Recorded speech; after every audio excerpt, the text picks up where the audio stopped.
Hello there and welcome to the Sleepy Science Channel. Hello there and welcome to the Sleepy Science Channel. We are delving into the quiet, fascinating, and frequently enigmatic realm of emotions tonight. Emotions influence how the world appears, how time passes, and how memories become ingrained. Before words appear, they rise in the body. They steer relationships, direct decisions, and subtly affect what seems worthwhile, safe, or significant. Emotions are more than fleeting moods. They are live signals that are interwoven with your history, nervous system, and future expectations.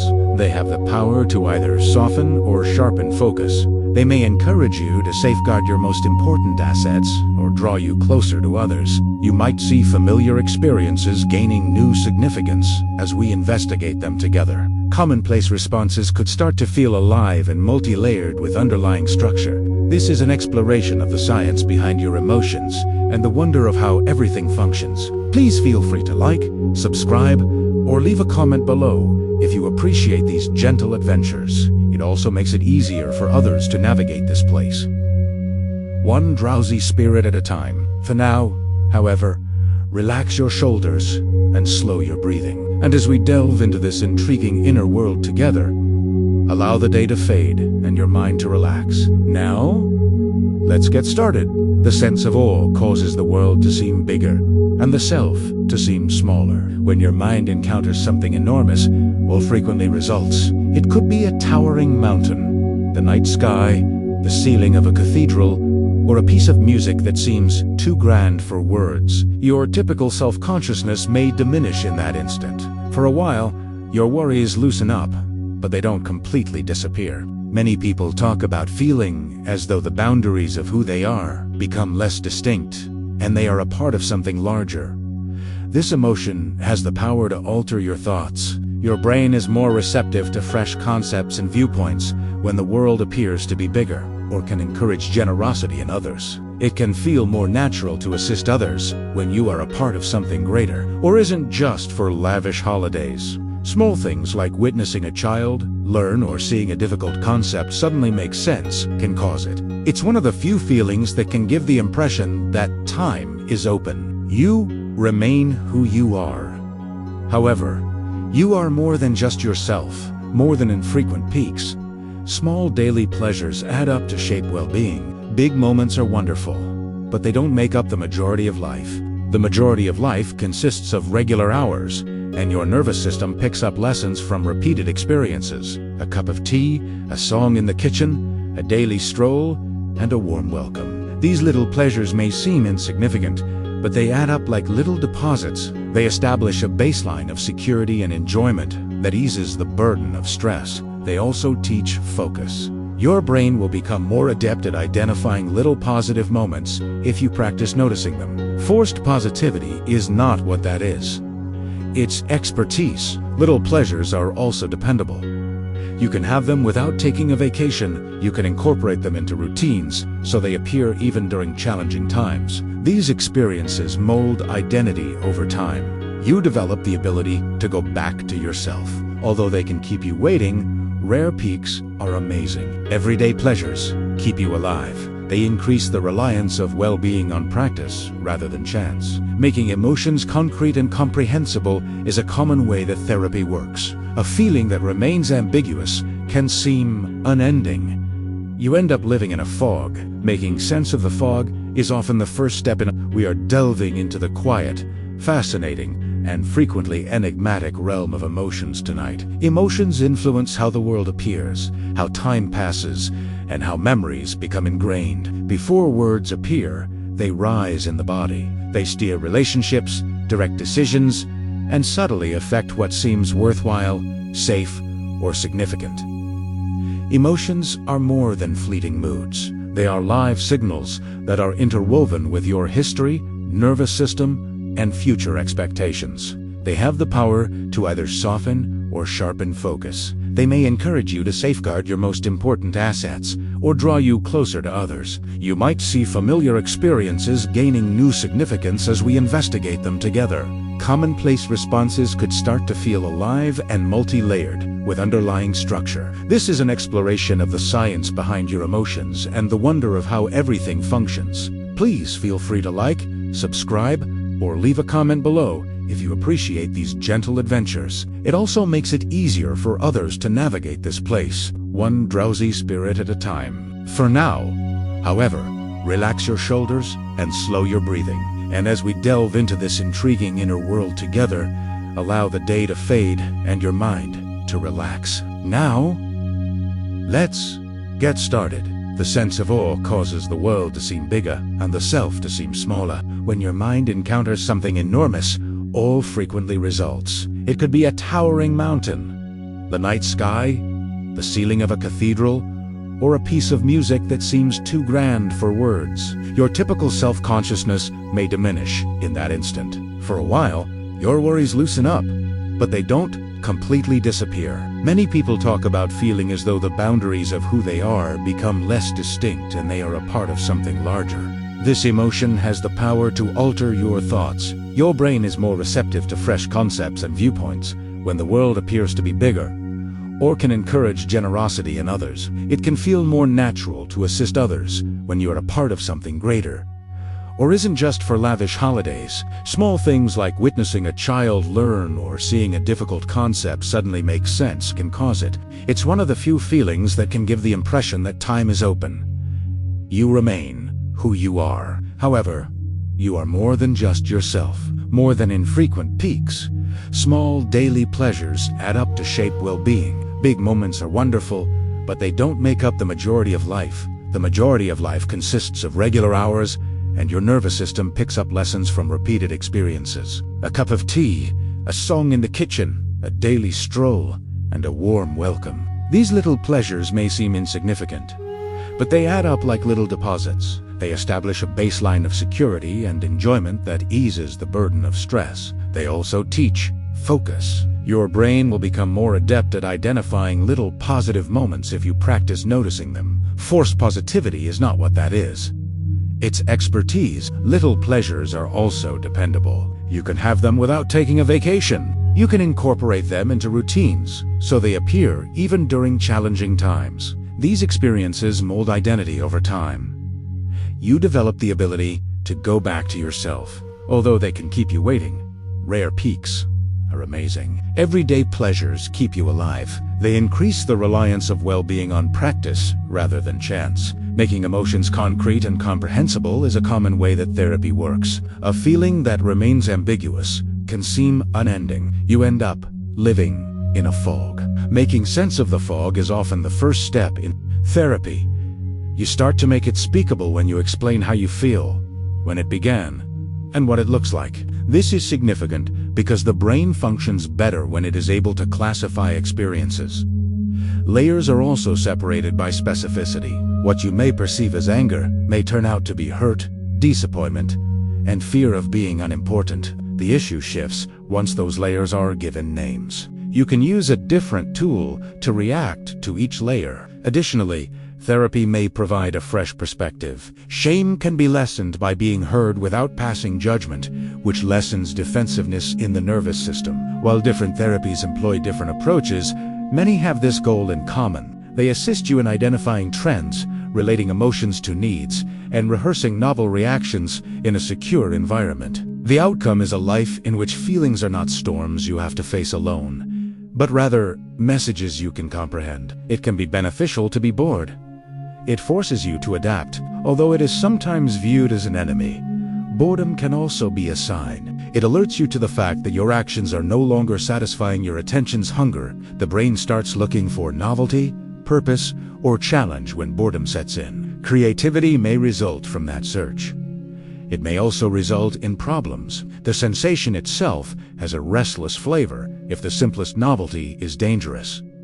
The point is that discomfort, it forces you to stop using autopilot. Boredom can reveal your priorities if you listen carefully. Are you bored because you are avoiding something important, or because there is no reason to be here? When learning boredom may indicate that a task is too simple or too complex. If you change the difficulty, the boredom usually goes away. Being bored is not a sign of laziness. Your mind may be requesting a better balance between meaning and effort. By putting inner turmoil into words, Journaling can help people feel less distressed. It can feel like a swarm when your mind is racing with ideas. Keeping a journal can serve as a net. When the thoughts stop buzzing so loudly, you capture them and put them on paper. The act of writing compels the brain to select a sequence. It must determine what occurred first, what was most important, and your beliefs about it. Because the mind is no longer processing everything at once, this sequencing can lessen overwhelm. Additionally, journaling can highlight previously undetectable patterns. You may observe that certain people drain you, that your anxiety increases at night, or that certain decisions always make you feel better. You can alter the pattern once you recognize it. Distance can also be created through writing. Writing down a fear turns it into an object you can study rather than a mist you have to inhale. Some people write letters but never send them. Lists are written by some people. Some people write just one sincere paragraph. The act is more important than the method. You are transforming feeling into direction and meaning into meaning. Because expectation alters how the brain processes information, SIBO relief is genuine. Even if there is no active medication in the pill, you can still feel less pain. Until you consider what the brain does throughout the day, that seems like deception. It forecasts future events. It then modifies perception to conform to those forecasts. The brain can turn off pain signals and turn on comfort signals if you fervently expect relief. Even your own natural painkillers may be released. Additionally, the ritual is important. Expectations can be reinforced by a white coat, a serious explanation, a familiar tablet, and a compassionate tone. This does not imply that symptoms are fictitious. It indicates that perception is active rather than passive. A camera is not the brain. It functions as a regulator. Placebo effects also highlight the importance of trust in healthcare. The body tends to relax when you feel understood and safe. What itches, what hurts, and what feels possible are all altered by that relaxation. Tears can soothe the nervous system because they contain chemistry. Crying is more than just expressing sadness. Additionally, it is an internal reset that alters the body's sensations through a physical cascade. The eyes are cleaned and cooled by tears. However, breath and rhythm bring about the greater transformation. Longer exhalations and erratic pauses brought on by sobbing can cause the body to deviate from a rigid stress pattern. Afterward, a lot of people experience a gentle release of tension, as though pressure had been lifted from behind their ribs. Tears convey a social message as well. They can indicate that there are no more words to say, ease tension, and offer consolation. Even crying by yourself can be a pivotal moment. This is important, it says. I'm here with it, it says. Tears are therefore not the antithesis of strength. They are one method by which the body transforms emotions into relief. Even if you appear fine, suppressing emotions can increase stress. While your body is bracing, you can maintain a smile. Even if your stomach is upset, you can claim to be all right. Emotional repression can be beneficial on the outside, but it can be detrimental on the inside. Even when you suppress an emotion, its energy is still carried by your nervous system. Muscles remain taut. Breathing remains shallow. The focus remains focused. Because the body is trying to keep the lid on, this can eventually increase stress load. For brief periods of time, such as maintaining composure in an emergency, suppression can be helpful. When it becomes the default, problems arise. So emotions don't go away. They manifest as fatigue, numbness, or irritability. Because the body and mind share a system, they may also manifest as physical symptoms. Acknowledgement is a better strategy. You have the power to identify your feelings, decide when to express them, and determine what needs to be done about them. It's not the intention to reveal everything. Stopping carrying everything by yourself is the aim. Although hope is a planning emotion, it is frequently misinterpreted as wishful thinking. It might be a useful force that keeps the mind focused on the future. You are more inclined to look for roots, take baby steps, and put up with uncertainty when you are feeling hopeful. Hope doesn't have to promise that everything will work out. It might indicate that there is a path forward, and I will seek it out. Because the nervous system reacts differently when it perceives possibility, that change is significant. It lessens the temptation to freeze. It encourages patience and problem-solving. Despite its small size, hope can have great power. It could be the choice to send a single message, schedule a single appointment, or attempt a novel tactic. Hope and certainty are frequently confused. Certainty is not necessary for hope. It needs guidance. Hope teaches your mind to continue constructing bridges, even when you are unable to see the distant shore. By involving regulation, naming a feeling can lessen its hold. Unnamed feelings have the potential to engulf your entire mind like a fog. You give it edges when you give it a name. Brain systems that support perspective and regulation can be activated by that simple act. You are watching a storm rather than being inside one. This could be described as annoyance, disappointment, or fear. You can then inquire as to what it is pointing to. Additionally, naming aids in layer separation. When you realize you're hungry, exhausted, and embarrassed, you might mistakenly believe you're angry. There is a distinct solution for every layer. Talking yourself out of emotion is not the goal of naming. In order for emotion to perform its function, it must be made more transparent. For this reason, it can be very effective to increase your emotional vocabulary. The more accurate the label, the more accurate the answer. Everything receives the same tool. If it is referred to as stress, you can take better care of yourself if you can distinguish between stress and grief or fear. Although it is less intense, a primary emotion is still present. Through signals, the brain and gut communicate continuously to shape mood.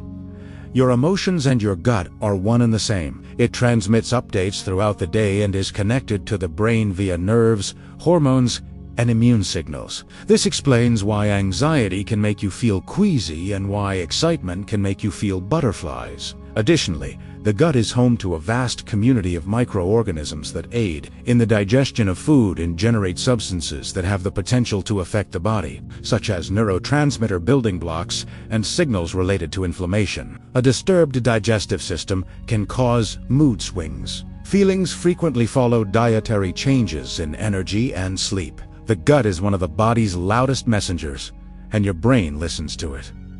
This relationship is also encouraging. Emotional stability can be enhanced by promoting gut health through consistent eating, foods high in fiber, staying hydrated, and managing stress. Eating rituals can also have an impact. The system can settle if you sit down, chew slowly, and feel secure while eating. Mood affects the entire body because the brain protects its fuel. Hunger can exacerbate irritability. Your brain detects a drop in blood sugar before you do. It is an organ that uses energy continuously and considers a fuel shortage to be a major issue. Even in the absence of any other issues, that can increase your reactivity. It becomes intolerable to wait in a long line at the store. Even a tiny sound can be offensive. There is nothing morally wrong with the annoyance. It is a defense mechanism that encourages you to find a quick solution. Additionally, hunger distorts perception. Long-term patience becomes more difficult to access when you prioritize your immediate needs. For this reason, disagreements frequently arise during mealtimes, particularly in households with hectic schedules. This is also the reason why a snack has more power to alter a conversation than a well-crafted sentence. The threat signal diminishes, and the mind becomes more flexible once fuel is delivered. Being aware of this facilitates planning. It might be a good idea to feed your brain before engaging in a difficult conversation. At times, tranquility is just a sandwich away. When regret turns into knowledge rather than punishment, it can help people make better decisions. Because it indicates a fork in the road, regret hurts. You could have made a different decision. It says, if that sting turns into education rather than self-harm, it might be beneficial. Remorse becomes a teacher when it is managed effectively. It draws attention to your strengths, your shortcomings, and your goals for the future. It can help you make better decisions in the future by bringing the consequences to life. Making regret a life sentence is the trap. You retain the suffering and lose the lesson when you repeat an error only to criticize yourself. Extracting one distinct insight is a healthier strategy. Which presumption was incorrect? Which signal did you disregard? What limit did you not establish? After that, you either create a new rule for the future or, if possible, make a minor repair. When regret has a job, it becomes less intense. It can move aside after conveying its message. Sometimes the anticipation is more delightful than the actual reward. Imagine the first page of a new book you've been saving, a wrapped gift, or the countdown to a vacation. An exciting tension that can feel delicious is created by anticipation. The future is being built by the brain, and it can be rewarding in and of itself. You imagine details, relive possibilities, and allow desire to transcend time. Because imagination has no boundaries, there are instances when the imagined event cannot match the actual one. You are not stupid because of that. It implies that your brain is capable of producing enjoyment from both predictions and results. Additionally, anticipation can spur effort. Imagining the finish line is a common emotional fuel used in race preparation. It can take weeks to plan a reunion before anyone shows up. Additionally, there is a warning. The present can feel boring when anticipation turns into a never-ending chase. The ability to appreciate the spark of the future while remaining grounded in the present is the skill. Anticipation is a lantern when done right. It illuminates the way in front of you without taking up any space beneath your feet. Sensitivity varies from person to person and is partially genetic. It is possible for two individuals to experience the same day with wildly disparate levels of emotional intensity. One may experience mild stress. Someone else may experience extreme overwhelm. Genes influence how the nervous system reacts to stimulation, which contributes to some of the variation in sensitivity. This may appear sooner. Some kids need more time to get used to new situations, notice subtle changes in tone, and startle easily. Others don't seem to mind novelty or noise. Being sensitive is not a bad thing. There are trade-offs associated with it. People with high levels of sensitivity frequently pick up on nuance, empathy, and detail. In chaotic settings, they might also get tired more quickly. People who are less sensitive may remain composed under duress, but they occasionally overlook subtle clues. Fit is what counts. You can plan your life to accommodate your sensitivity once you are aware of it. You can stop blaming yourself for being tuned the way you are. Set aside time for recovery and choose your surroundings carefully. There is a setting for your nervous system, and it should be respected. Learning names for emotions can alter your internal perception. A single word like angry could be used to describe a variety of inner states. You might begin to detect different flavors if you learn to be frustrated, betrayed, and protective. Perception can be trained by language. You frequently acquire a new category for experience when you acquire a new feeling word. Attention can be directed by that category. You start to notice hints that you previously disregarded, such as the distinction between a hot face and a tight chest. This is important because labels have the power to influence your subsequent actions. You might steer clear if you refer to it as fear. You could get ready if you refer to it as anticipation. Different emotional vocabularies are taught in many cultures, which can lead to different noticing habits. This does not imply that you are controlled by words. It implies that words are useful tools. You are less likely to become engrossed in a single hazy emotion that appears to explain everything if your map is richer. Even if you are unable to identify the reason, you may still experience anxiety. Anxiety can occasionally feel like a smoke alarm when there isn't any smoke present. Your brain searches for a reason, but all you find is a feeling that something is wrong. Restless hands and a tight throat. When the brain learns danger patterns that remain hidden from conscious awareness, this can occur. Even if you don't know why, a particular voice tone, a particular time of day, or a well-known hallway can prime the nervous system. Your body gets ready for action, and then your mind races to make sense of it. That quest for an explanation may make the loop more intense. Treating the feeling as a signal rather than a judgment is one beneficial change. You can inquire about the things that your system is shielding you from. Next, provide it with more stable cues, such as a safe location to gaze and slower breathing. In addition to dread, excitement can also be paired with the same stress hormone. Before a big moment, that buzzy feeling can be both fuel and danger. Many of the same chemicals are used by your body for both excitement and fear. The pulse increases, breathing becomes more rapid. The focus shifts to the most important things. Interpretation and context are often the source of the difference. Before a challenging conversation, the body is activated, and the mind says, "This is risky." The chemistry may appear similar, but the meaning alters the experience. For example, at the edge of a roller coaster, the body is activated and the mind says, "This is fun." Warm-ups teach athletes this. Backstage, performers learn it. The surge is not always attempted to be a race. They acquire the ability to guide it. When you tell yourself, "This energy can help me," your brain may use the same spark for a different story, recruiting courage rather than disaster. For some people, emotions are primarily sensations rather than distinct labels. For certain people, emotions manifest physically rather than verbally. The area behind the eyes is under pressure. The stomach is feeling heavy. The face is heated. This experience is more common than most people realize, and the honest response when asked what is wrong is, "I do not know, but I can feel it." Relationships can become challenging because people may want a tidy label like angry or depressed. It resembles a shifting blend inside. The good news is that feelings can lead to opportunities rather than obstacles. You can start mapping it if you keep track of its location, activities, and changes. Over time, you may discover that a hollow tiredness tends toward grief, while chest tightness frequently accompanies worry. Emotional literacy is constructed from the outside in. The rhythm of your heartbeat can affect how strong a feeling feels. Your heart is more than just a timekeeper. It returns a constant flow of signals to the brain, and when determining how intense the moment feels, the brain makes use of that information. Everything may seem sharper when the rhythm is fast or erratic. Even a neutral remark can come across as critical. Even a tiny bit of uncertainty can feel like a precipice. The same circumstance may seem manageable when the rhythm is more consistent. Paced breathing can quickly alter emotions for this reason. You are not using words to convince yourself. Your brain's internal evidence is being altered by you. After drinking strong coffee or going upstairs, some people become acutely aware of this.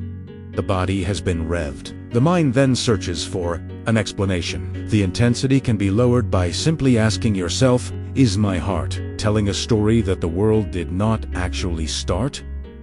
If you notice that pattern, comfort and social trust can both be enhanced by warm skin. One of the first signs of safety you will ever learn is warmth. Being held close meant protection, stability, and warmth. Long before you could understand words, adult brains can retain that association in unexpected ways. Even before you taste it, a warm beverage can have a calming effect. The mind can become less defensive after taking a warm shower. Our perceptions of other people can also be influenced by warmth. Social cues are frequently interpreted as less dangerous when you are physically at ease. The world appears to be a bit friendlier. It's not magic. It makes sense for a social species and combines physiology and conditioning. The body gets ready for stress when it's cold. The body can afford to be open when it is warm. Small acts of warmth can therefore be important, particularly in difficult times of the year. The nervous system may be quietly invited to relax by a blanket, a mug, or a sumat seat. Perception is altered by loneliness, which makes social cues seem more menacing. Being alone is not the only aspect of loneliness. It is the feeling that you are invisible, isolated, or in danger in the social environment. The brain may enter a protective mode when that occurs. It begins looking for indications of rejection in faces and messages. A text that hasn't been read can seem like a verdict. A brief response could be interpreted as disapproval. This has nothing to do with the irrationality of lonely people. The reason for this is that the mind is attempting to stop more harm. The issue is that this increased vigilance may backfire. It has the ability to transform unclear cues into danger, which can cause withdrawal and exacerbate feelings of loneliness. The loop may seem harsh at times. However, it can be a relief to understand it. It implies that the sting is not evidence of your unlovability. It demonstrates your need for a connection. Perception can be gradually retrained by a small amount of steady social warmth, like light coming back into a room that has been dark for too long. Because anger quickly mobilizes the body, it can feel energizing. A surge of anger that feels like electricity beneath the skin is common. It helps focus. It causes posture to stiffen. You may feel strong and prepared to take action as a result. There is a reason for that energy. When something feels unfair, obstructed, or threatened, your body uses this as a means of mobilizing you. It can assist you in establishing limits and safeguarding what is important when taken in moderation. It may also be misleading, even with insufficient information. The rush can seem like certainty. It can turn a straightforward argument into a conflict over respect. The way that anger alters one's perception of options is one telling detail. You might only see attack or retreat when it is high. Negotiation, humor, and repair are visible when things settle. Slowing down is important because of this. You are not attempting to suppress an emotion. In order to use the energy to your advantage rather than to propel you, you are attempting to expand the world once more. Shame frequently makes you want to hide before you consider it. Shame has a certain allure. You want to shrink, turn away, and vanish because of it. Even when no one else has noticed a mistake, it can still cause a rush of heat and urgency to run through the body. It's an old impulse. Rejection in social groups can result in the loss of resources and protection. Shame tells you to stop doing anything that could jeopardize your standing in the group, much like an emergency brake. Shame tends to overreact, which is the problem. It may view imperfections as dangerous. It may persuade you that you are at your lowest point. Due to the intense desire to conceal oneself, silence breeds shame. It thrives in the shadowy area where no one can provide insight. Naming it is helpful, but so is keeping in mind the distinction between identity and behavior. You don't have to call yourself undeserving in order to regret what you did. Repair is possible when shame subsides and curiosity returns. When guilt is linked to behavior, it can spur healing. Despite the fact that it is frequently uncomfortable, guilt can be one of your most positive emotions. It indicates a discrepancy between your actions and your values. It doesn't have to say that you're bad. Unlike shame, it can just state that something needs to be fixed. That difference is important.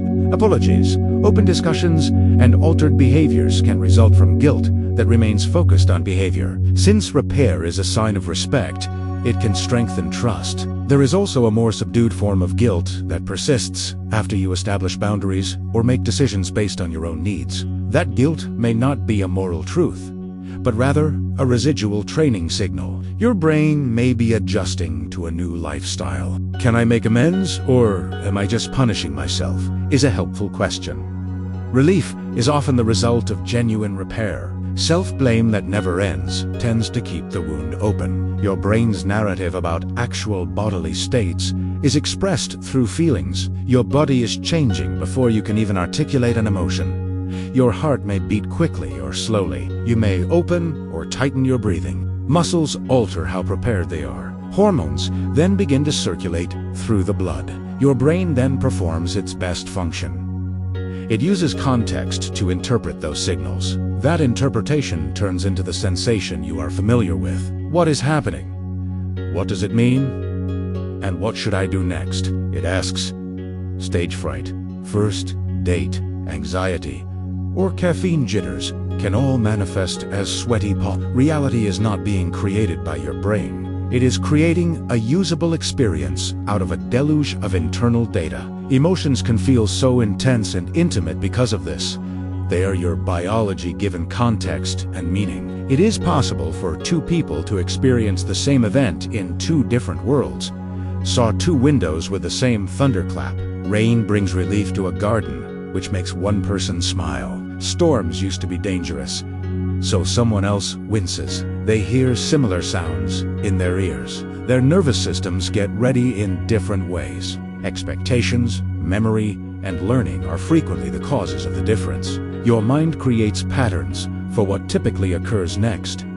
It makes predictions based on those patterns. Feelings vary when forecasts diverge.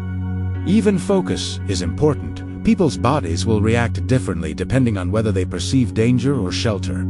Social experience is also important. You might feel numb where someone else is crying if you were punished as a child for displaying emotion. This isn't drama or weakness. Its history has shaped its mind. Your inner world is not a shared photo, but a lived map. Your feeling usually follows your body's reaction. Imagine hearing a horn as you step off a curb.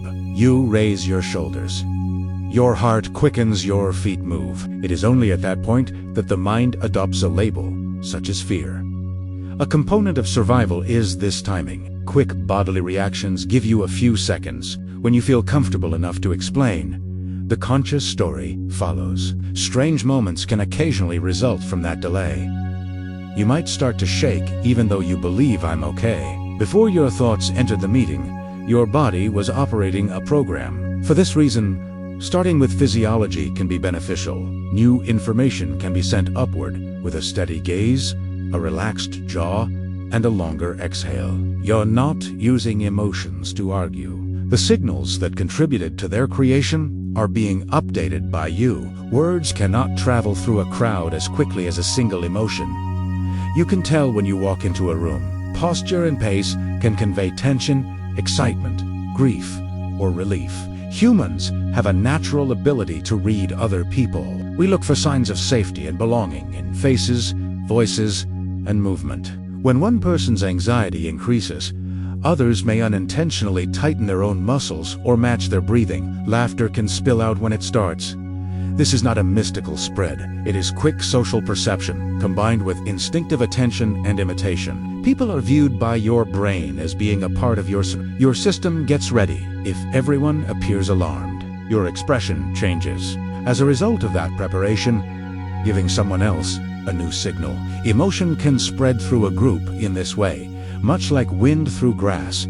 It can bring people together in bravery. Panic may also be intensified by it. A strong circuit breaker is awareness. Even when you pretend to smile, your face can influence how you feel. Your face is more than just a show for other people. It is also a component of the feedback system in your body. Signals from your skin and muscles return to the brain when your brow furrows. Your nervous system receives a signal that something is amiss when your jaw tightens. A smile can have the opposite effect. The body can become less defensive by raising the cheeks and lowering the eyes. It won't solve actual issues. It can alter the initial circumstances. Consider it similar to lowering the alarm's volume so you can hear your own thoughts. This effect is slight and varies depending on the individual and circumstance. Nevertheless, it serves as a reminder that feeling is embodied. Sometimes a mental speech isn't the fastest way to affect a feeling. It is a subtle change in expression, breathing, and posture. By activating reward circuits in memory, music can cause chills. Like a wave across skin, a song can give you goosebumps. It's not just sound that gives you a chill. It frequently occurs when the brain anticipates a musical moment, and it materializes with greater vigor. A drum drop, a soaring voice, or an abrupt harmony can all simultaneously astonish and satisfy. The body responds as reward systems do. It is deepened by memory. Before you realize it, a song associated with a childhood car ride can evoke strong feelings. Your brain is piecing together expectations, patterns, and past experiences. People can have the same physical reaction, even if they have different tastes. The mechanism is the same, but the track is different. For this reason, music can uplift those who are grieving and energize those who are exhausted. It can skip the debate and go directly to emotion. It can be like holding a key that fits a lock you didn't know you had when you re-wearing headphones in the dark. Love shifts focus, giving seemingly insignificant details a deeper significance. Your brain begins to value someone's signals when you have strong feelings for them. Their voice changes slightly, and you can hear it. Their grin turns into a prize. Even in silence, their absence becomes a sort of noise. Because attention is limited, what you focus on demonstrates what is important. That spotlight is frequently tilted by love.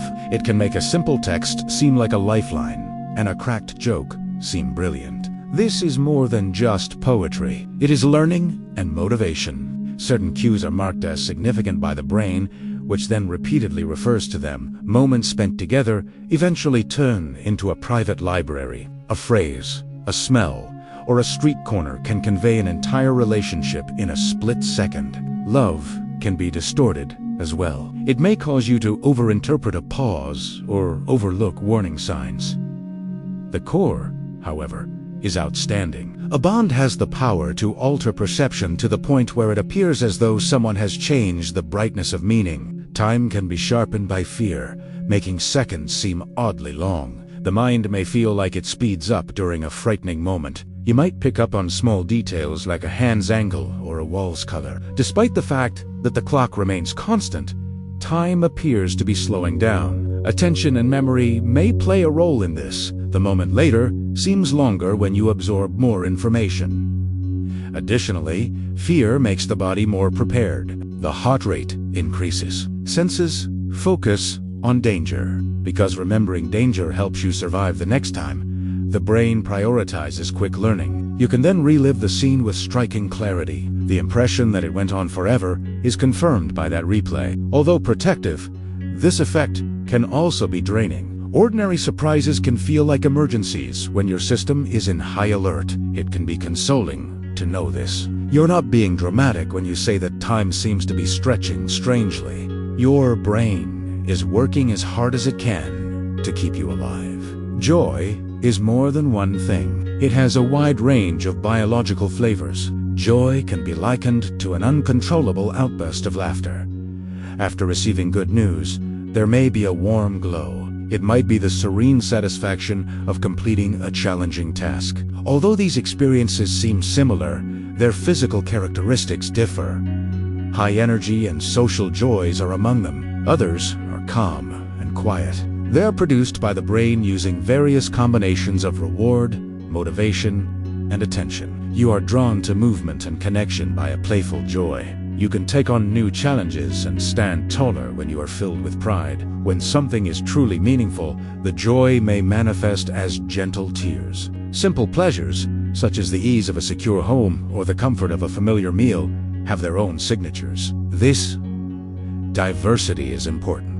You may overlook the forms that manifest as peace if you believe that joy must appear as excitement. There are multiple accents that your nervous system can celebrate. In addition to protecting you, disgust influences moral judgments. As a guardian of the mouth, disgust first appeared. It helps you stay away from contaminated water, spoiled food, and anything that could spread illness. It is difficult to argue with that protective reflex because it happens quickly. Before your mind can figure out why, your stomach turns. The ease with which that same emotion can permeate social interactions is something that many find surprising. Even in the absence of germs, disgust may arise when something is perceived as culturally unclean. It can alter your judgment of a taboo, a rumor, or a stranger. This implies that concepts of right and wrong can be subtly influenced by a bodily safety system. It is manipulable as well. Someone may use language that incites disgust if they wish to turn a group into an enemy. You gain a certain amount of freedom when you learn this.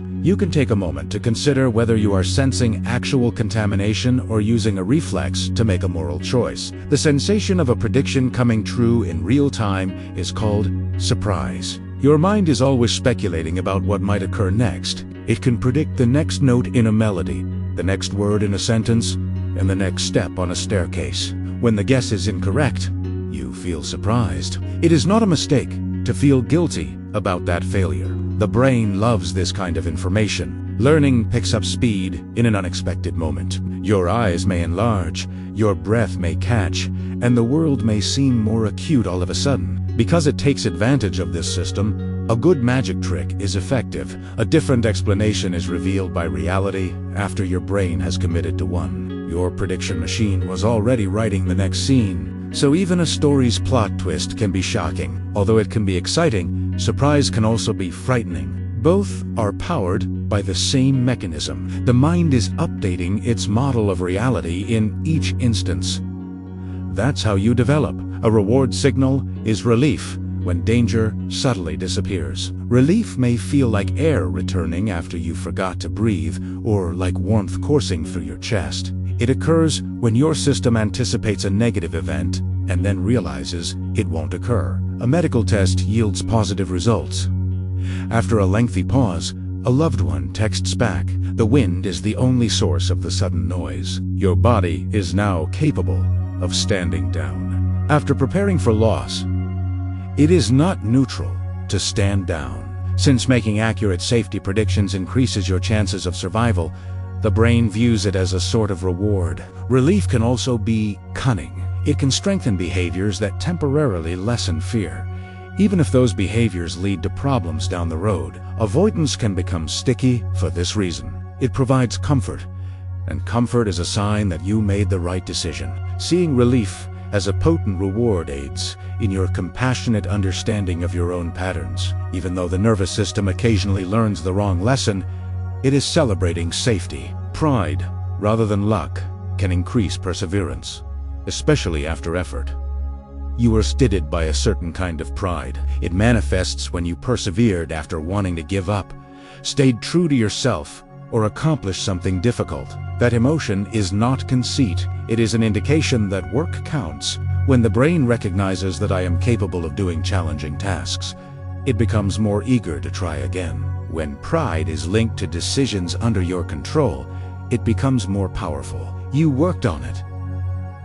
You expressed regret. You gradually acquired a skill. Because it indicates a path that can be repeated, that kind of pride fosters resilience. Luck-based pride is not the same. Although it may feel good, your nervous system is not taught what to do the next time. Healthy pride has a social component as well. When shared with humility, it can motivate others, and when people join together to celebrate advancements, it can deepen relationships. In this sense, pride can serve as a silent growth engine. It indicates that you were the climber, and that the ascent was genuine. By bringing attention to support you might overlook. Gratitude improves relationships. The focus is gratitude. Even when the assistance is modest and simple to ignore, it draws your attention to the ways in which you are assisted. Your favorite snack is remembered by a friend. A shift is colored by a coworker.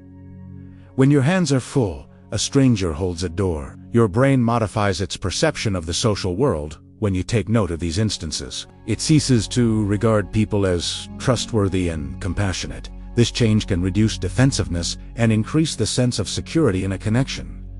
Moreover, gratitude alters behavior. Given that appreciation is a type of social reward, people who experience it frequently want to continue attending. Clear communication tends to strengthen relationships. Pretending that everything is flawless is not the point here. It involves teaching your brain to register both stress and support. Gratitude can be genuine, even during challenging times. Both specificity and honesty are possible. Envy can reveal values, demonstrating what you wish didn't matter as much. A single, heartfelt thank you can have greater impact than a lengthy speech because it tells someone, "I saw you." Admitting that you are envious can be awkward and embarrassing. However, it might also be a hint. Your mind is pointing to a status or resource that appears to be significant for your life when you are envious of someone. Money, attention, talent, freedom, or a sense of belonging could be examples. Before you have the guts to express your desires aloud, envy can tell you what you want. It may also reveal values you did not consciously choose. You may be envious of an influencer as fame before realizing that what you really want is community rather than praise. Sharp comparisons frequently accompany the emotion, and comparisons have the potential to distort. You might overlook someone else's expenses in favor of their highlights. Envy, however, is useful. Planning can be guided by it if you treat it as information. Find out what's underneath it. Is donning a sour mask inspiring? Is it a need for creative space, security, or recognition? Envy becomes direction and loses some of its sting when you recognize the need.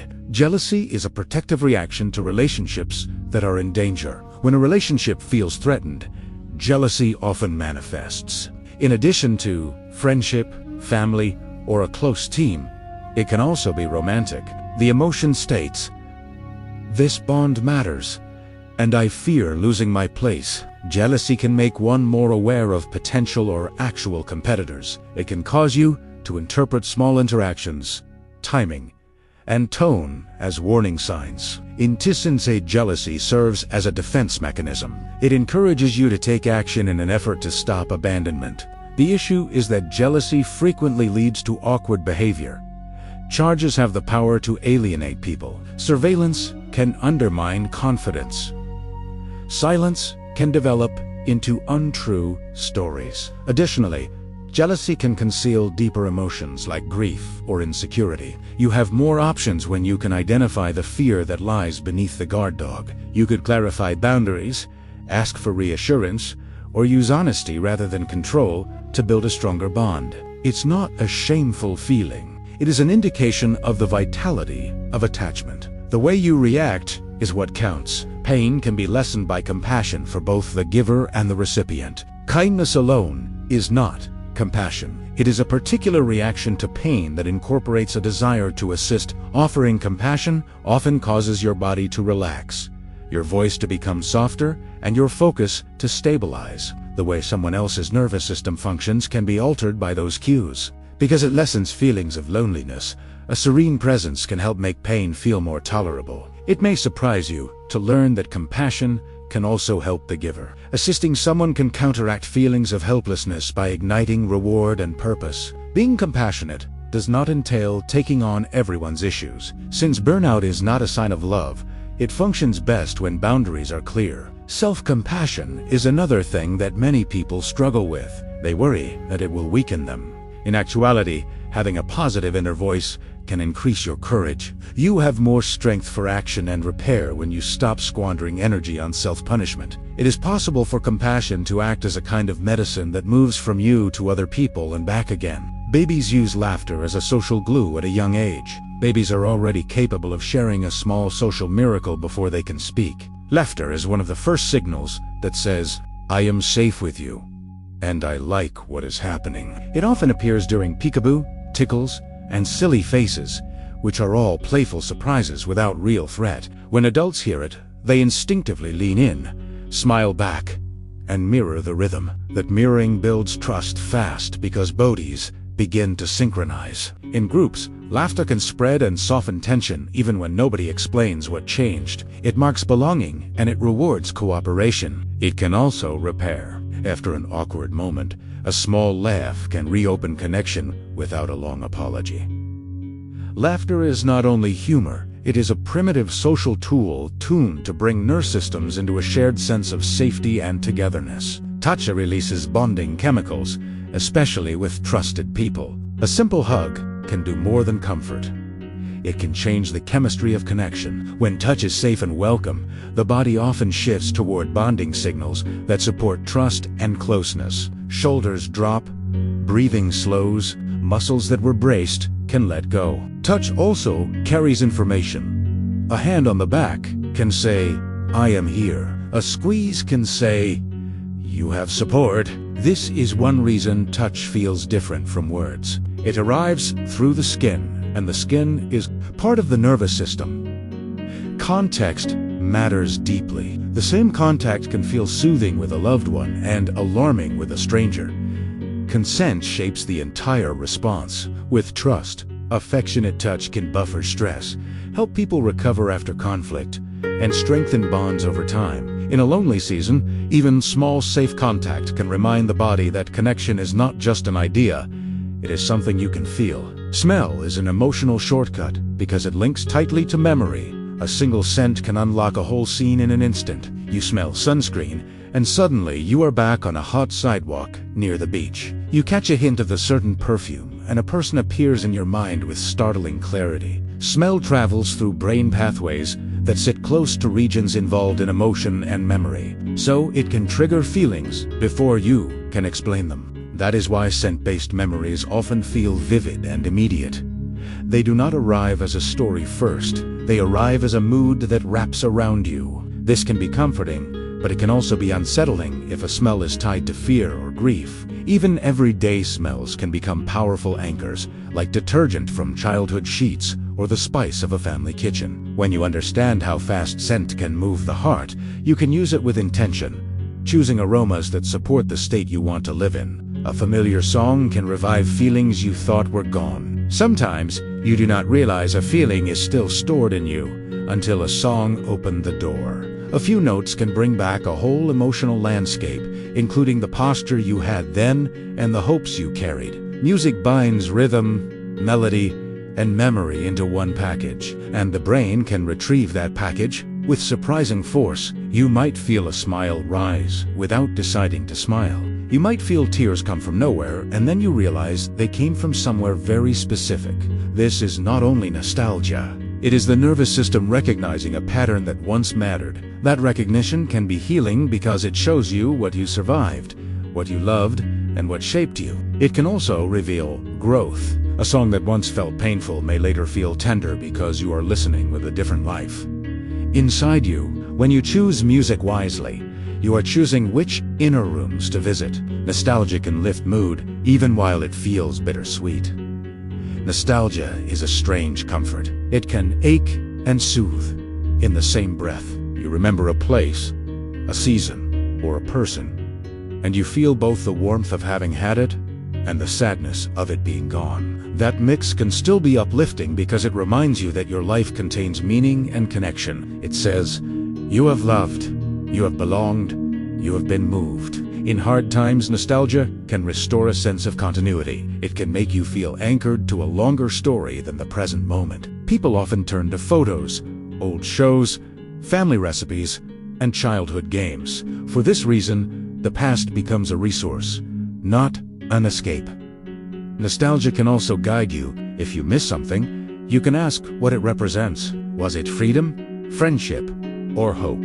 When you name what the memory carries, you can look for that quality again, in a new form, in the life you are building now. The brain often remembers peak moments, not average feelings. After an experience ends, your memory does not store every minute with equal weight. It often grabs the emotional high points, along with how the experience finished, then uses those highlights to summarize the whole thing. That is why a trip with one breathtaking view can feel amazing in hindsight, even if much of it was ordinary waiting. It is also why a dinner can be remembered as terrible if it ended in an argument, even if most of it was pleasant. Your brain is not trying to be unfair.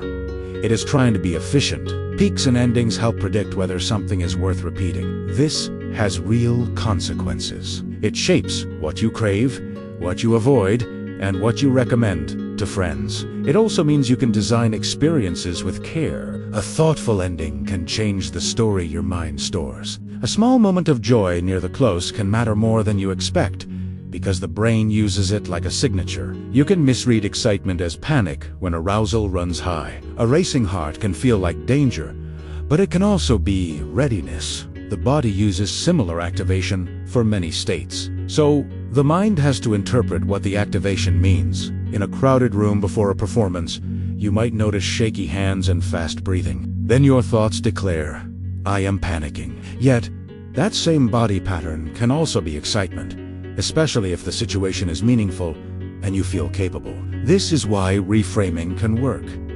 It is not pretending. It is choosing the most accurate story for the context. People sometimes practice by naming sensations instead of judgments. My heart is fast. My stomach is fluttering. My legs feel charged. Then they add a meaning that fits their goals, like my body is preparing to do something important. Over time, this skill can change how you approach challenges. The feeling in your chest stays strong, but it stops, automatically becoming fear. It becomes energy you can steer. Sleep loss makes emotions louder and self-control quieter. One short night can turn the world up too high. Small frustrations feel sharp. Sad thoughts feel heavier. Even happy moments can swing into giddy restlessness that is hard to steer. Part of the reason is simple.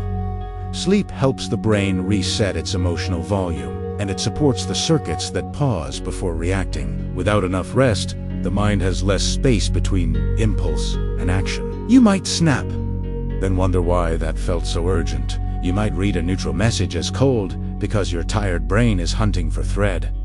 Sleep loss also weakens your ability to comfort yourself, so worries repeat like a song stuck on a chorus. The most surprising part is how convincing it feels in the moment. Tired emotions insist they are accurate. The next day after real sleep, the same problems often shrink. It is not that life changed. Your internal microphone did. Pain and sadness share pathways, which is why heartbreak aches. When the bond breaks, the pain can feel physical. The chest tightens, the throat aches, appetite changes. Sleep becomes fragile. This is not just metaphor. The brain systems that respond to social loss overlap with systems that process bodily pain, so rejection and grief can land like an injury. From an evolutionary view, that makes sense. Being pushed out of the group once threatened survival, so the brain treats disconnection as urgent. That urgency can drive you to seek repair, seek comfort, or seek meaning. It can also make you feel ashamed for hurting so much. Yet, the ache is a sign of attachment doing its job. Your nervous system learned that people are safety. When that safety is threatened, the alarm sounds over time. The brain can new routines, new support, and new stories help the body loosen its grip. One day you notice the ache is quieter and you did not even see it happening. Exercise can lift mood by shifting chemicals and attention. Movement can change emotion from the inside out. When you exercise, your body releases substances that support pleasure, calm, and resilience. Blood flow rises, muscles warm, breathing deepens. Your brain also gets a break from rumination because attention is pulled into rhythm, balance, and effort. Even a brisk walk can create a sense of forward motion that the mind interprets as progress. Money, people. Discover that the best part happens after the world looks slightly brighter and problems feel less sticky. Exercise can also build trust in your body. You learn, I can tolerate discomfort and keep going. That lesson carries into stress and anxiety because the sensations of exertion resemble emotional arousal. Yet you practice staying steady. The key is that it does not have to be extreme. Dancing in the kitchen, climbing stairs, stretching while music plays all count. Your nervous system listens to what you do, not only what you think. Slow breathing can lower alarm signals without any pep talk. When you slow your breath, you are speaking a language the nervous system understands. The body has built-in sensors that track carbon dioxide, oxygen, and pressure changes in the lungs. A karma pattern sends a message that danger is not immediate. That message can reduce the fight-or-flight response, even if your thoughts are still racing. This is why breathing is often easier than positive thinking during stress.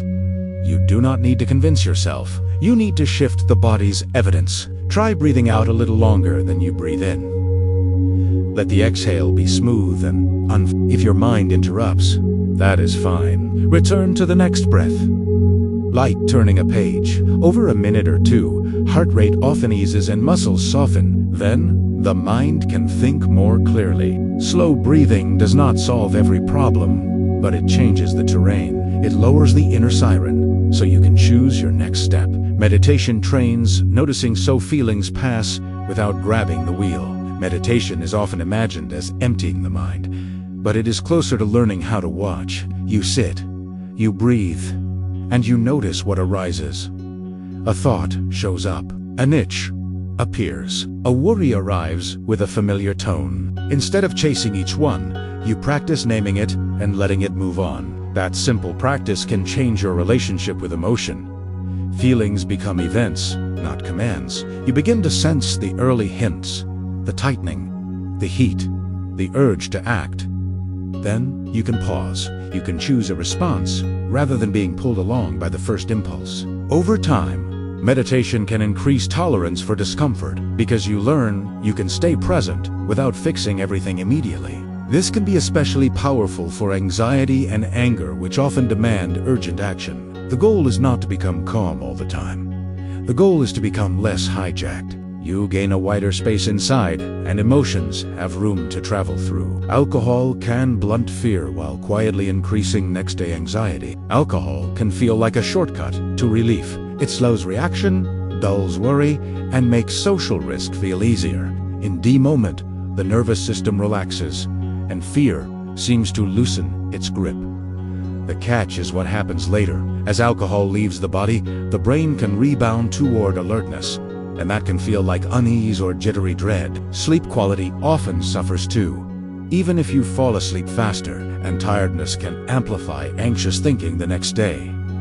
This pattern can be confusing. You may believe the drink helped because you remember the calm. You forget the later cost, or you blame the cost on life itself. That is how a habit can quietly grow. Understanding the cycle gives you options. If you choose to drink, you can notice timing and dose. You can plan recovery with water, food, and rest. Or you can choose other ways to soothe. So relief does not come with a hidden bill. Caffeine can mimic stress, and your mind explains it as worry. Caffeine does not create fear, but it can create the body sensations that fear often rides on. Your heart beats faster, hands may tremble, thoughts speed up. If you are already under pressure, that extra activation can tip into anxiety. The mind then acts as it always does. It seeks an explanation. It searches your life for an issue to link to the emotion. All of a sudden, something that was completely unimportant to you an hour ago is causing you to worry. This is not a sign of weakness. Interpretation is what it is. Body arousal is interpreted by your brain as a sign that something requires attention. A false emergency could be the outcome. When coffee piles on top of stress in the afternoon, many people notice this. Tracking timing is one easy experiment. Try cutting back on the caffeine or moving to earlier hours if anxiety spikes right after. Naming sensations without a narrative, such as a fast heartbeat, a warm face, or a busy mind, can also help you ground yourself. After that, you wait and observe its fading. It frequently does. Prolonged stress reduces reward sensitivity, which flattens pleasure. Constant stress can cause the brain to go into survival mode. Energy, conservation, and problem scanning are given top priority. Pleasure may seem muted in that state. Food tastes less vibrant. The sound of music is gentle. It seems like accomplishments don't really matter. This has nothing to do with your lack of gratitude. The reason for this is that when the system is overworked, reward circuits may become less responsive. Your brain is attempting to save resources and prevent disappointment. As a result, it stops lighting up quickly. This flattening, which renders life colorless, can be frightening. Burnout loops can result from people chasing greater stimulation in an attempt to feel something again. Restoration is frequently a better course of action. Actual, breaks, sleep, movement, safe connection, regular routines, and small, pleasurable moments, repeated frequently. Reward sensitivity may eventually reappear after interference has passed, much like a radio signal. Usually, the initial indication is modest, a genuine laugh, a sunset that falls, a song that comes back to you. They are not insignificant. They represent the reopening of your nervous system. Feelings can cause hormone changes without altering your true values. There are days when you wake up and the world seems more personal, louder, and sharper. You are also unable to explain why. That mystery may have something to do with hormones. They function as potent messengers, regulating social warmth, appetite, sleep patterns, and stress system sensitivity. Your emotional responses may also change as levels do. A remark that would typically be dismissed could cause pain. A minor concern could become a big problem. This does not imply that your personality changed all at once.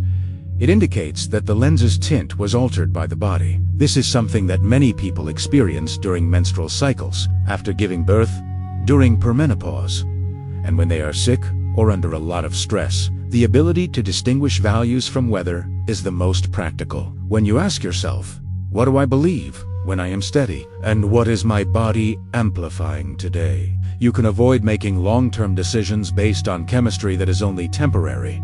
It may also increase empathy. You're not failing. You are adapting to actual signals. The brain is rewiring during puberty, which broadens the emotional spectrum. Growing taller is only one aspect of puberty. The nervous system is reorganizing itself. The reward, threat, and social meaning circuits in the brain are all impacted by new hormones. Feelings can appear out of nowhere with unexpected intensity. Being embarrassed can feel like being in the spotlight. Gravity can be compared to attraction. Anger has the power to blow up like a storm. This is intense in part because of the timing. While the brain systems that plan and suppress impulses are still developing, certain novelty-seeking systems become more active. Emotions may feel intense and erratic as a result of this mismatch. It also gives learning power. Experiences, friendships, music, and identity can all leave lasting impressions during adolescence. there is more to it than chaos.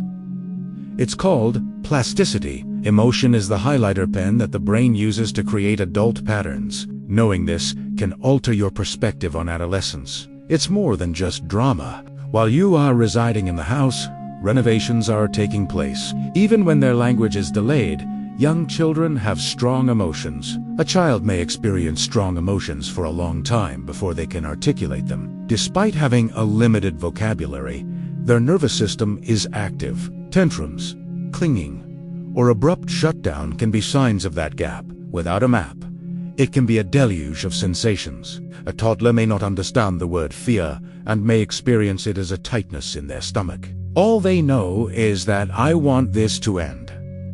Co-regulation is important because of this. A child inherits a nervous system when an adult maintains composure, identifies potential problems, and provides consistent comfort. Those borrowed moments develop into internal skills over time. The child learns that emotions fluctuate. They discover that I can handle frustration. They discover that I am understood by someone. This is a preschool emotional education session. It serves as a reminder that communication is frequently reflected in behavior. A child might not be attempting to be challenging. They might be using what little they have to try to be understood. Social belonging is rewarded by teenage brains, which makes exclusion feel terrible. The social environment becomes extremely significant during adolescence, and the brain reflects this. Signals of rejection can be as painful as physical blows, and belonging is highly rewarded. A whisper in the hallway, a high roll, or a left-out group chat may seem like proof, but you are unimportant. This sensitivity is not a weakness. It is an adaptation for gaining independence from family and learning social norms. You practice cooperation, identity, and status in a larger world. If peers are important, the drawback is the agony of exclusion. Because social support used to mean survival, the brain views it as urgent. Due to their high levels of self-awareness and developing privacy skills, teenagers also have a tendency to feel emotions quickly and in public. Being aware of this enables adults to react more intelligently. You can treat it as real pain with real stakes, rather than brushing it off as drama. Next, provide resources for recovery, perspective, and boundaries. Although it can be guided, the feeling is immense. As priorities gradually narrow as one ages, emotional balance can improve. Many people assume that growing older will only result in loss. However, emotional stability can be achieved over time. Priorities tend to become more clear as the years go by. You discover what keeps you going and what drains you. You become more inclined to invest in relationships that feel genuine and less inclined to expend energy on never-ending conflict. Because you make different choices rather than because you feel less, this can result in fewer emotional fluctuations. Experience also makes it easier to recognize emotional patterns. It doesn't feel like the end of the world because you've experienced grief before. You can wait more patiently because you have witnessed happiness return after difficult times. Many older adults say they value connection over status and meaning over novelty. Because some comparisons lose their potency, that change can alter what makes people angry or envious. Sorrow does not go away with age. It may deliver it. It can, however, also bring a more subdued skill, the capacity to harbor emotions without allowing them to consume one. Thus, emotional equilibrium may be one of time's unseen blessings. Trauma can bind emotions to cues, such as a location or aroma. Even when danger is over, trauma can teach the nervous system that it is not. An alarm response can be triggered by a specific street, song, or scent. The body responds as though the past is happening right now, even though the cue is tiny. Muscles tense, heart rate spikes, and the mind may race or go blank. This isn't fantasy. It is knowledge stored in speed-oriented survival circuits. A location or sound can suddenly trigger you because trauma memory frequently clings to sensory fragments rather than a coherent narrative. Being aware of this can lessen shame. You're not intentionally overreacting. Using an outdated map, your system is attempting to safeguard you. Creating new associations is a common part of healing. The body can learn that the cue is no longer a threat through safe experiences, grounding exercises, and supportive relationships. The trigger may become softer over time. Though it no longer controls the present, the memory is still there. Relationships that are safe can aid in the nervous system's relearning of calm. Relationships that are peaceful can accomplish amazing things. Your body may learn that safety is achievable once more. Your nervous system starts to update its expectations when someone fixes problems after a disagreement, listens without criticizing, and responds consistently. It's not just a mental update. It manifests in posture, heart rhythm, and breathing. You begin to unwind more quickly. You cease looking for concealed danger. You start to express your emotions more readily. For this reason, big gestures don't build trust. Recurring everyday occurrences, a promise kept, a polite tone, and an apology that genuinely modifies behavior over time are the foundations of it. A new baseline is established by these moments. You may observe that you sleep better or that you don't get angry This is the transition from co-regulation to self. It does not imply that relationships should bear the entire burden of recovery. It implies that people are predisposed to healing through connection, similar to how warmth spreads through hands. Safety is also contagious and can spread between two people. Threat can be reframed through humor, giving the brain a different conclusion. Being funny is only one aspect of humor. It's a mental action. It takes a potentially dangerous situation and finds a fresh perspective that weakens it. Your body moves when you laugh. Breath shifts, muscles relax. These alterations are interpreted by the nervous system as an indication of decreased danger. Your memory can also be altered by humor. You can teach your brain that an event has multiple meanings by telling a story with a slight twist. That can be protective, particularly following failure or embarrassment. The lesson is not lost in the process. It keeps the lesson from turning into an injury. Humor is social as well. Alliance is indicated by shared laughter. We're fine, it says, that has the power to rebuild teamwork in a tense room. There is a kind of humor that is respectful and consoling without making fun of suffering. When used effectively, it becomes a resilience tool. It gives it a new conclusion. Adityonaji, your brain enjoys endings. They are kept there like closures.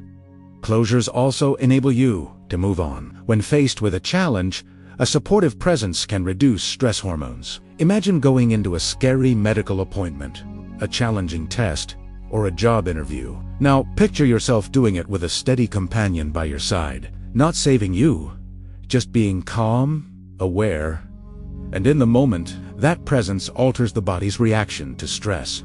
For a lot of people, the heart may settle more quickly. The mind is capable of clearer thought. Since you are not alone, the sense of threat lessens. This is one of the reasons why having a trusted adult around helps kids relax more quickly. It's also the reason why quiet time spent with friends can be therapeutic. Perfect words are not necessary for support. It's usually making eye contact, listening patiently, and feeling like you won't be judged. Those signals are interpreted by the body as safety. Your nervous system can be trained to self-soothe more readily with repeated support over time. You acquire the form of serenity and then maintain it throughout your life. Brain areas that process physical pain are also activated by social rejection. A chilly shoulder can hurt as much as a bruise. It can hurt to break up with someone.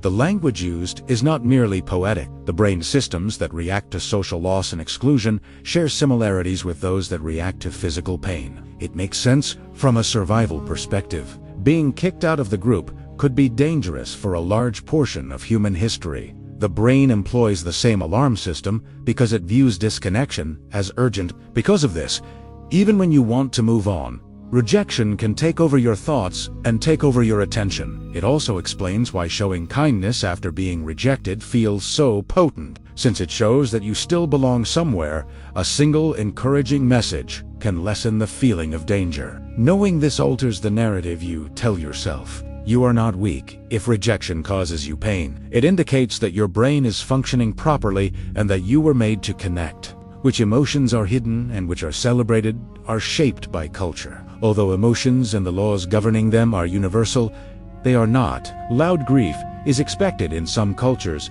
while open excitement is welcomed. Strong emotions are kept to themselves, and others view restraint as a sign of respect. These guidelines influence people's behavior, starting in childhood. You might become adept at hiding your anger if your community values composure. You might become adept at expressing pride if boldness is valued in your community. What people feel they can desire is also influenced by culture, without anyone recognizing it as culture that has the power to alter the emotional lives of the entire society. These emotional norms may clash when people migrate. While the child thinks they are being courteous, a parent may interpret a quiet child as being aloof. This does not imply that emotions are phony.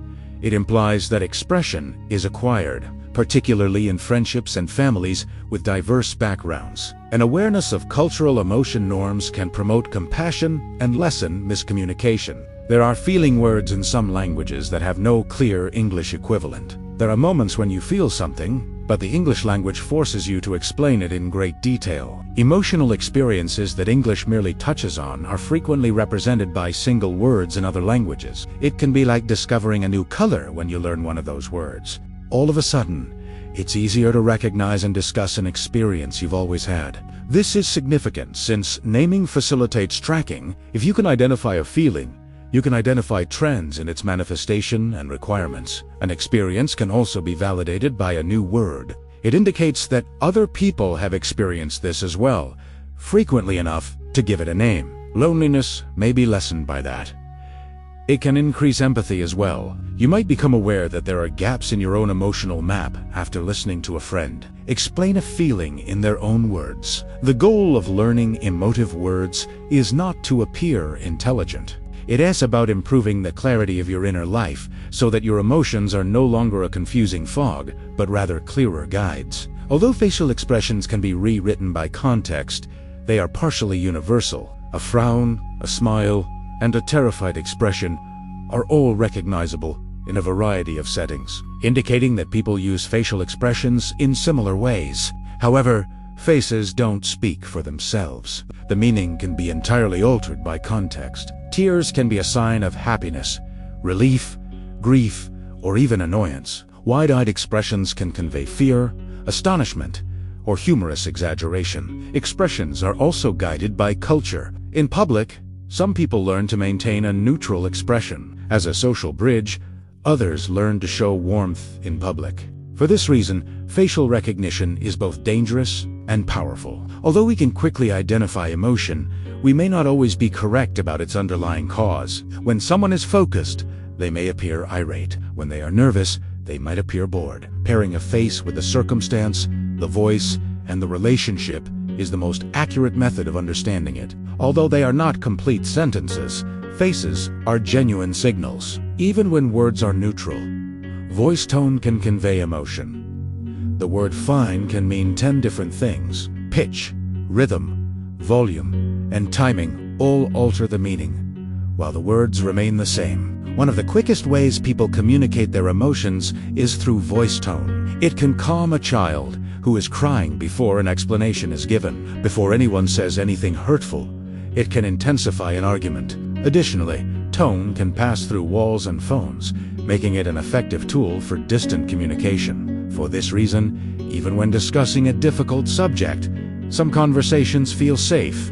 "I'm with you," the tone says. It's also the reason sarcasm can be so hurtful. The tone conveys disdain, even though the words are courteous. Misreading tone can lead to a lot of misunderstandings, particularly when people from different cultures or communication styles are involved. Observing how your body responded to someone's words, as well as what they said, is a helpful exercise. By increasing social stakes, eye contact can heighten emotions. Making eye contact creates a tiny, electrifying bridge. It has the power to increase intimacy, create a sense of shared laughter, and transform a simple compliment into something meaningful.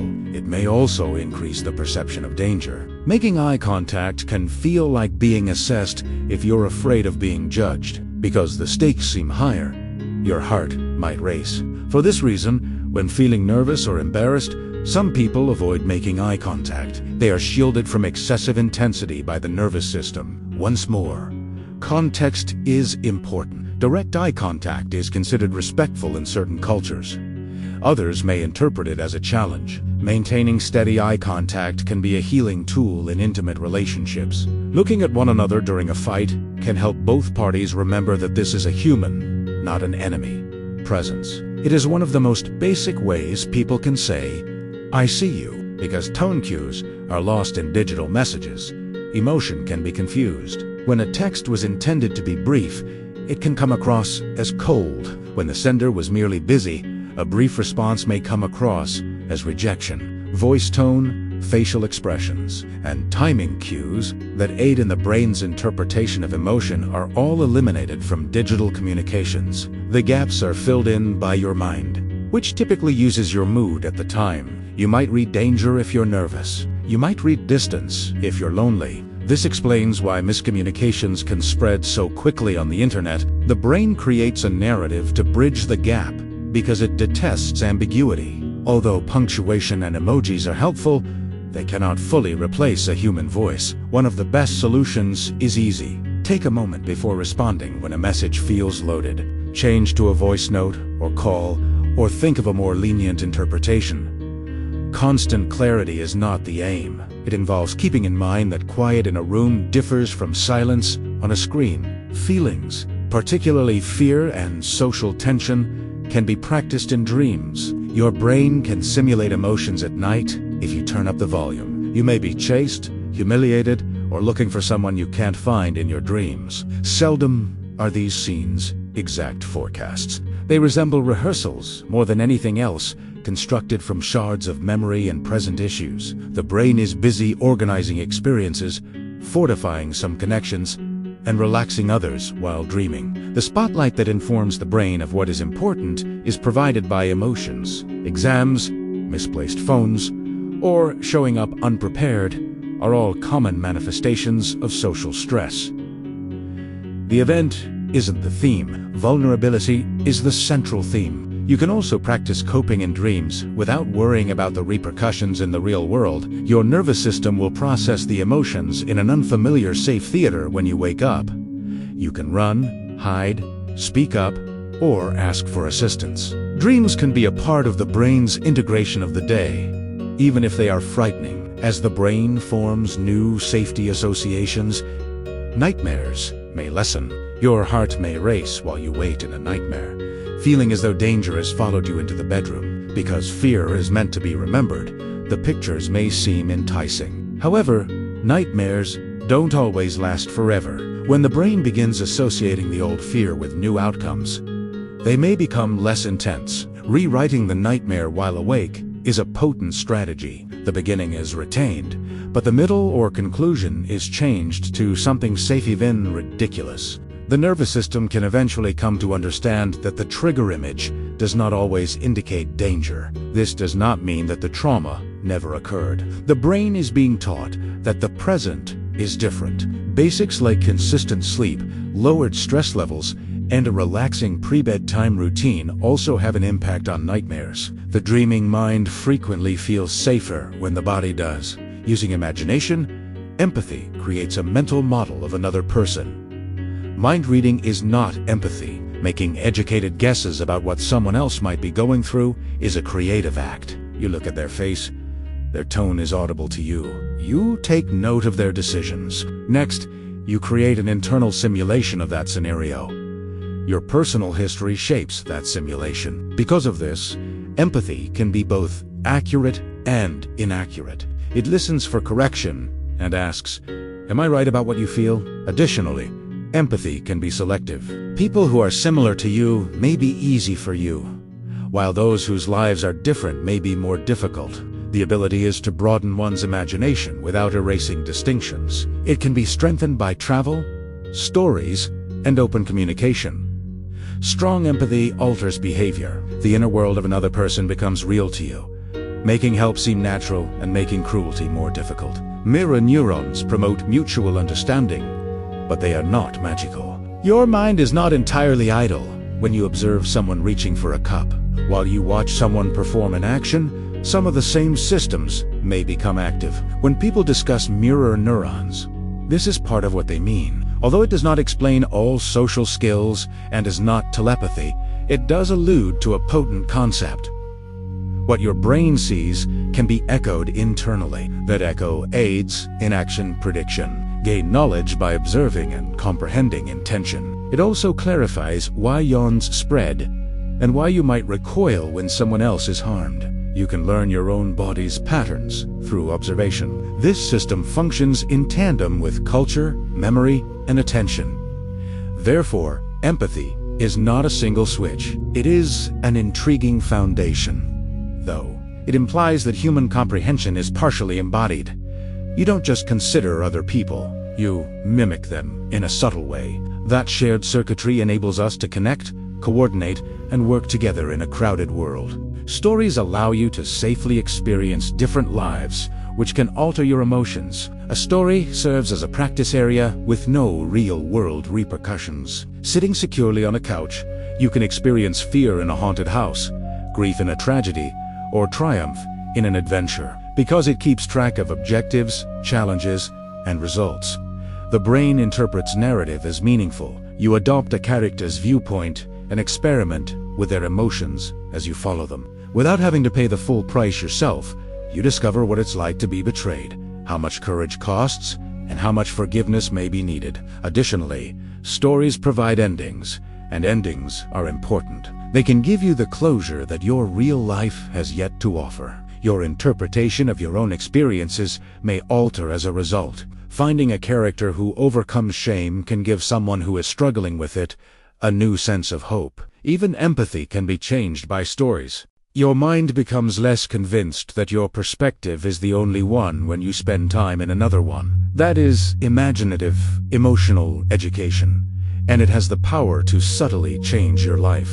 Through control and meaning, art can arouse a melancholy that feels good. It seems odd that people look for movies that make them cry, painful paintings, and depressing songs. However, artistic sadness can feel more secure than actual sadness. You have control because you are making the decision. Knowing that you are not imprisoned, you can stop, take a step back, or allow it to pass through you. Art also gives meaning to sadness. Grief can be transformed into beauty by a melody, and pain can be made more tolerable by beauty. The artwork frequently conveys a sense of understanding, as though it acknowledges that you are not the only one experiencing this emotion. That can be very reassuring. In art, sadness can also be purifying. It can relieve tension. You were unaware you were carrying and elicit tears without requiring an explanation. While not all sadness is calming, the kind that is shaped by art frequently has a peaceful companion. It provides a space for your feelings to settle and a form that seems like it can be shared. Because rituals establish dependable steps and cues,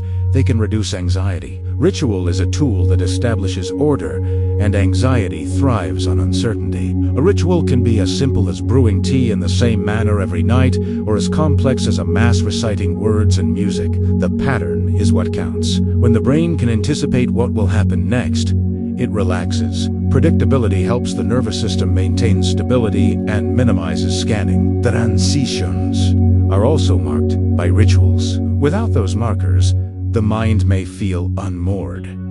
They communicate to the body. Work is ending. Grief is being honored. A new chapter is beginning. A lot of people develop their own personal rituals without calling them that. A lucky pen prior to a test. A specific song prior to working out. A safety signaling bedtime routine. Even rituals can have moral significance. For someone you miss, lighting a candle symbolizes that love endures. Carefully folding laundry expresses how important my house is. Ritual is a peaceful framework you can return to time and time again in a noisy world. Breathing synchronization during group singing promotes social bonding. Because phrases require synchronized timing, people frequently begin breathing in similar patterns when singing together. A group may briefly feel like a single organism due to that shared timing. You can sense it in birthday songs that manage to function in the face of chaos, choirs, and stadium chants. Additionally, singing unifies voices into a single sound, which lessens the sense of isolation. Many people find that being brave in a group setting is easier than doing it alone. Singing appears in worship, protest, and celebration for this reason. It transforms feelings into something shared, structured, and audible. Resonance and the sensation of vibration in the face and chest are also physically pleasurable.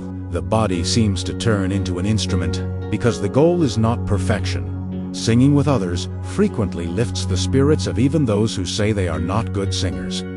Connection is the key. Singing communicates that we are present together and that our timing can coincide. Dance uses rhythm, movement, and focus to control mood. Without using a single word, dance has the power to alter emotions. Like attentional rails, rhythm provides your brain with a framework to lock onto. Your body can release tension, stretch, shake, or soften through movement. You are exercising agency when you dance. Feelings of powerlessness can be countered by the way you choose to move. Identity can also be changed through dance. After 3 minutes of bravery in the kitchen, a shy person may carry some of that bravery into the rest of the day. Different styles serve different purposes. A slow sway can help you relax.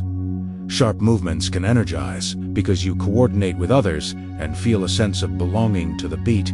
Group dancing adds another level. Because your brain is constantly modifying timing and balance, dancing is also a playful way to solve problems. Rumination, which frequently feeds anxiety and depression, can be stopped by that engagement.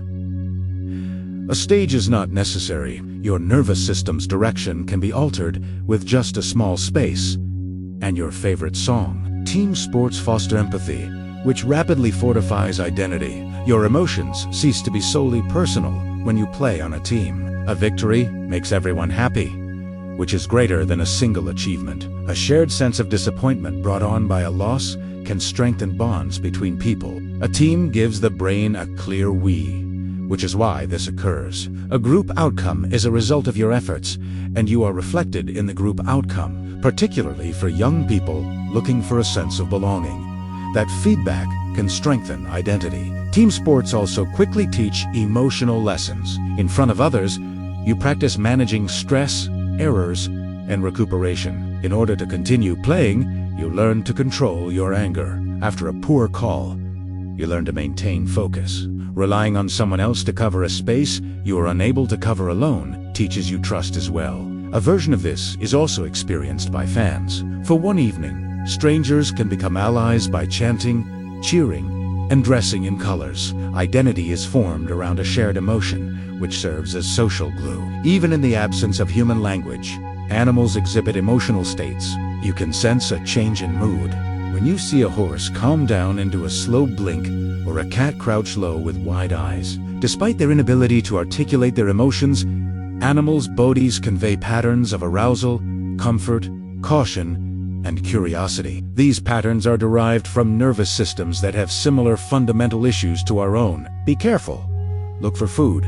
Keep in touch. Recuperate when you're exhausted. Because animal emotions manifest in behavior, physiology, and learning. Scientists frequently refer to them as states. When an animal is afraid, it avoids danger and is easily startled. When an animal is relaxed, it can explore and eat more easily. You can observe how these states vary depending on the situation. The body becomes more relaxed as a familiar caregiver enters. The entire system tightens when a loud noise is heard. The emotional machinery still drives decisions, and decisions in turn influence life, even in the absence of words. Dogs can sense human emotions through voice, posture, and smell. A dog can tell you're upset without you having to say anything. Dogs can detect minute changes in your body, such as the speed at which you move, the position of your shoulders, and the tones in your voice. They also inhabit a world of fragrance that is hardly perceptible to humans.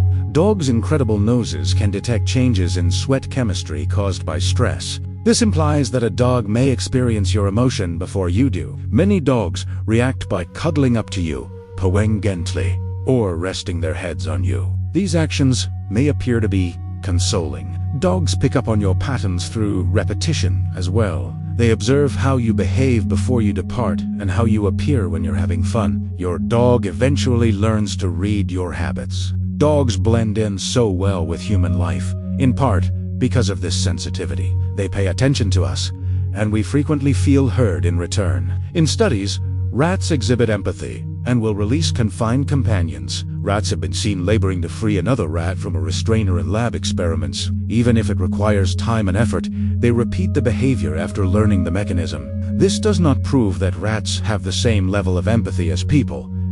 It does, however, reveal something significant. In a small male, social motivation can be powerful enough to propel helpful behavior. Additionally, researchers have observed that rats may share food in specific situations, indicating that self-interest may be subordinated to social reward and concern. These results cast doubts on the long-held belief that a large primate brain is necessary for complex social feelings. They also encourage cautious humility. The origins of caregiving may be deeper and older than we think if a rat can take action to lessen the suffering of another rat. Kindness is reframed as a biological tactic that is found in more contexts than just human culture. Elephants appear to be grieving, lingering with relatives and corpses. There have been reports of elephants paying unusual attention to their deceased friends. They might spend a lot of time standing close by, touch bones with their trunks, or visit a location later. People have reported quiet, slowed behavior during these times,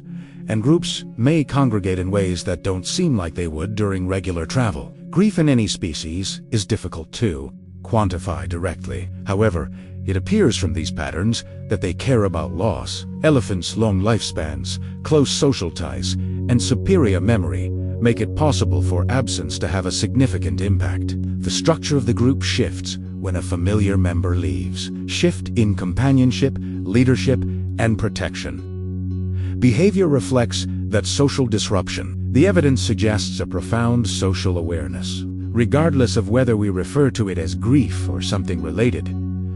An elephant's world is more than just grass and water. Family history is the subject, and they exhibit a change in behavior that appears to be mourning when that history is broken. Birds are able to play, and joy is closely related to play. It's not just puppies and kittens who can play.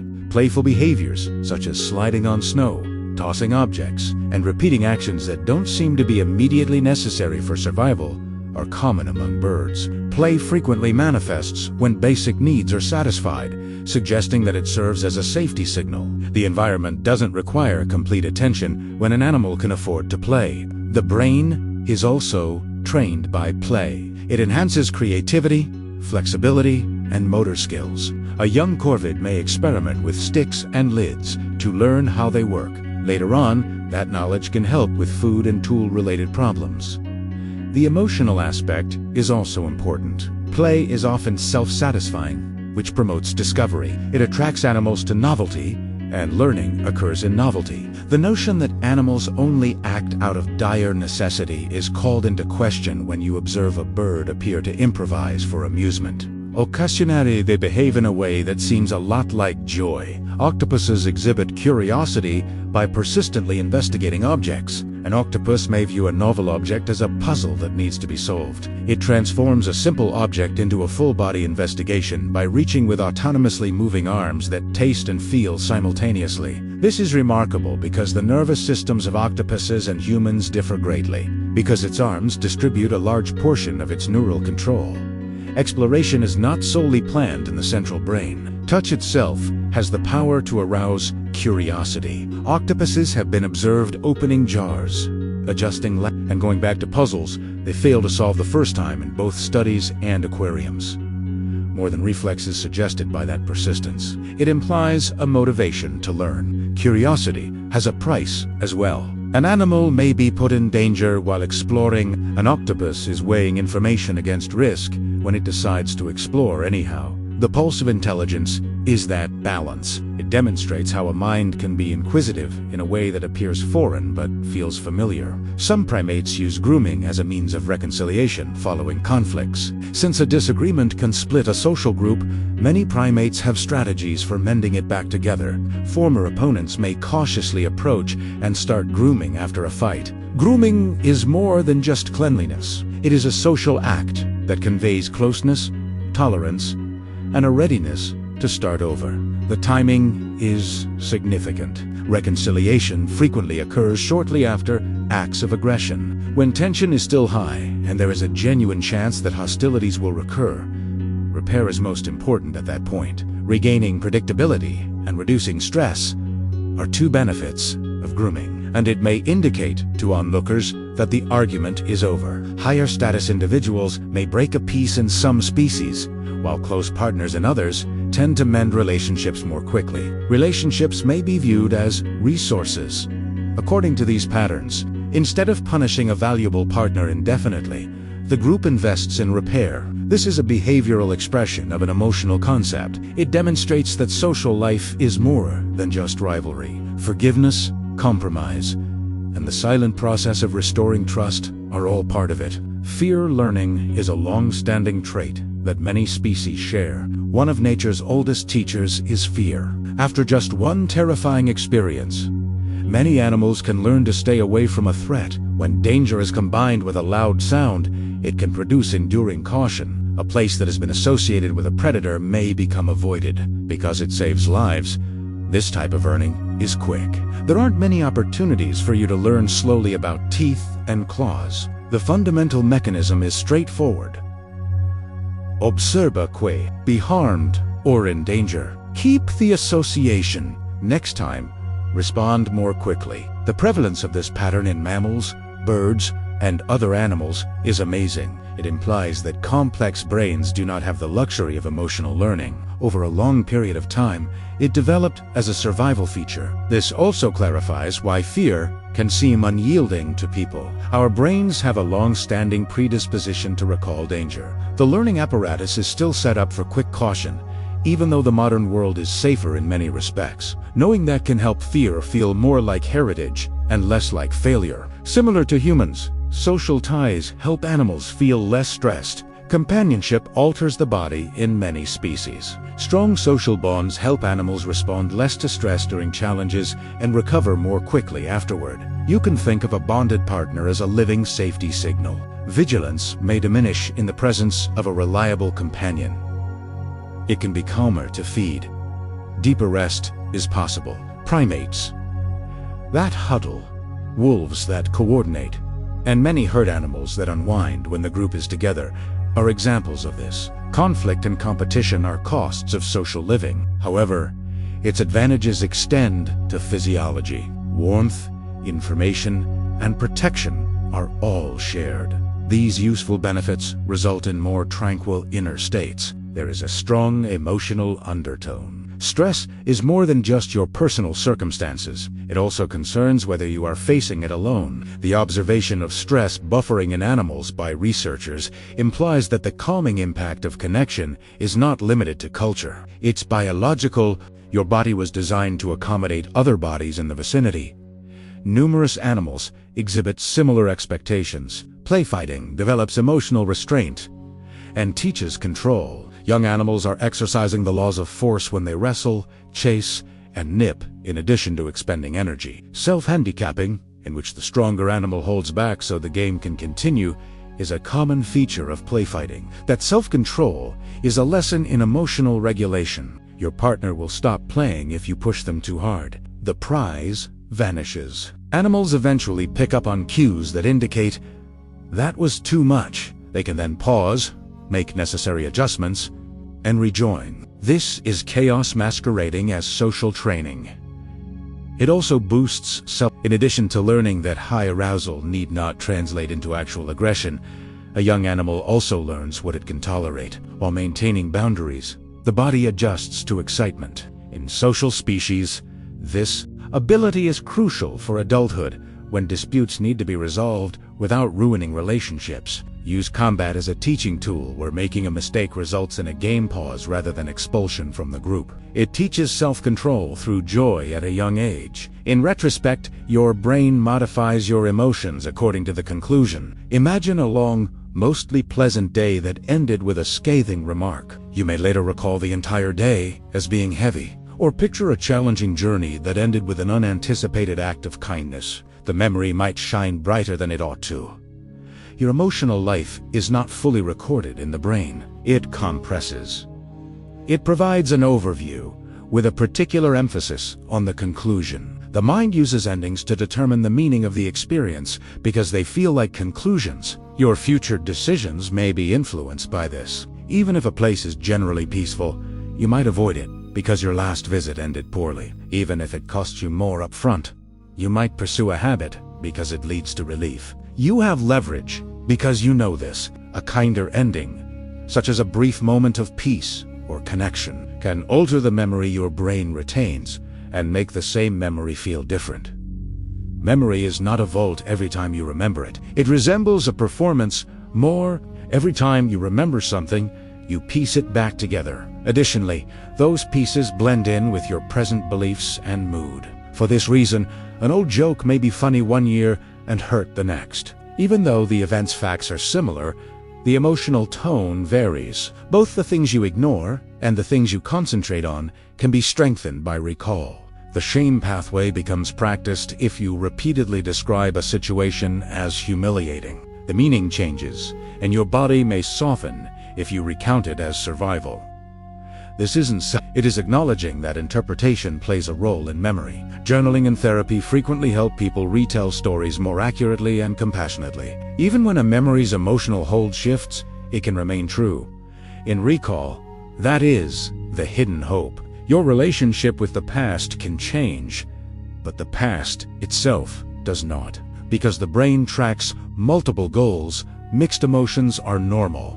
You may experience both fear and pride at the same time. You may experience both relief and sadness simultaneously. There is no confusion there. It is the brain performing several tasks simultaneously. Your mind keeps track of various objectives, such as achievement, safety, love, and belonging. Feelings can mix when a situation affects multiple goals. Excitement for personal development and sadness for what you are leaving behind can accompany a new job. A child's departure from home can make them happy because they are independent. But it can also make them lonely because of the quiet house. Because the mind prefers a single, distinct direction, mixed emotions can be unsettling.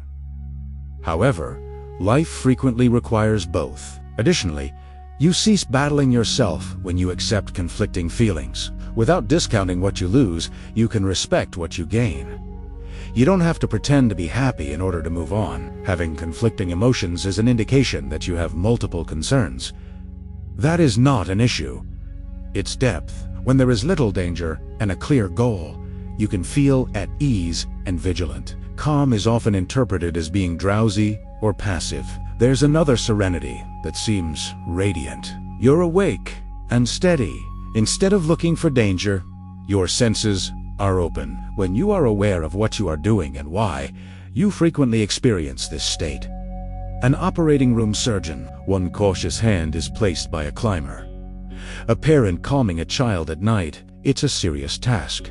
But instead of being frantic, the mind is focused. Purpose reduces unnecessary mental noise by organizing attention. Low threat enables the body to remain in balance, allowing energy to be focused on skill rather than defense. Small steps can help you create this state. Decide on a single priority.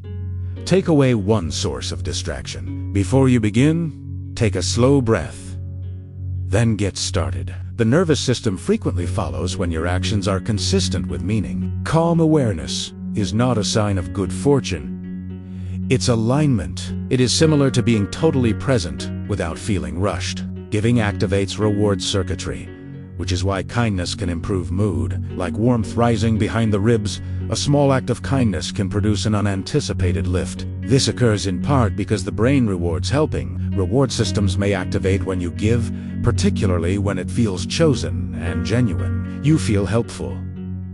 You have a sense of belonging. You believe that what you do matters. Additionally, kindness can help you stop ruminating. Your attention is temporarily diverted from your own concerns when you concentrate on the needs of another person. It can be a relief to make that change. Big gestures are not necessary for being kind. It could be a patient moment with someone who is having difficulties, a held door, or a supportive text. When it isn't self-erasing, it functions best. Giving out of resentment is not nourishment. Giving can be freely chosen. Regular kindness eventually turns into a mood enhancer that also makes the world a better place. It's one of the few ways you can help yourself and someone else at the same time, and it leaves you with less regret. Self-compassion reduces shame without compromising growth standards. Self-compassion is feared by many, because they believe it will make them lazy. In actuality, harsh self-talk frequently exacerbates shame, and shame seldom results in long-lasting change.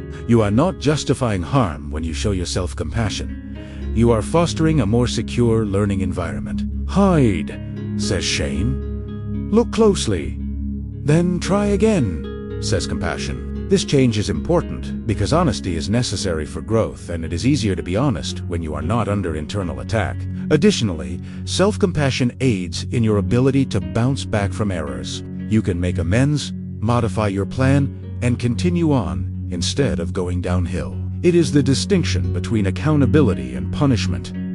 Firmness is one aspect of compassion. That wasn't acceptable, and I'll do better, it can say. It may also imply that I am still deserving of care as I get better. This strategy increases resilience over time. You develop the ability to confront your own shortcomings without losing your cool. That is true power. It is also a silent power. It helps you stay steady. When boundaries and safety are established, forgiveness can free up focus. Many times, forgiveness is misinterpreted as forgetting or acting as if nothing had happened. Genuine forgiveness is a different matter. It involves setting boundaries and letting go of the ongoing mental hold of resentment when things are safe enough. Sometimes apologies and repairs are followed by forgiveness, in order to stop. Updated based on recurring evidence, when trust is restored, it frequently returns in a different form. It is more deliberate, more constrained, and wiser. Thus, trust is a combination of expectation and emotion encoded in the nervous system. By altering the way pain is framed, meaning transforms suffering into pain poses a harsh query. Why am I experiencing this? Meaning provides a solution that keeps you moving forward. Suffering is not eliminated by it. It modifies the direction of the suffering.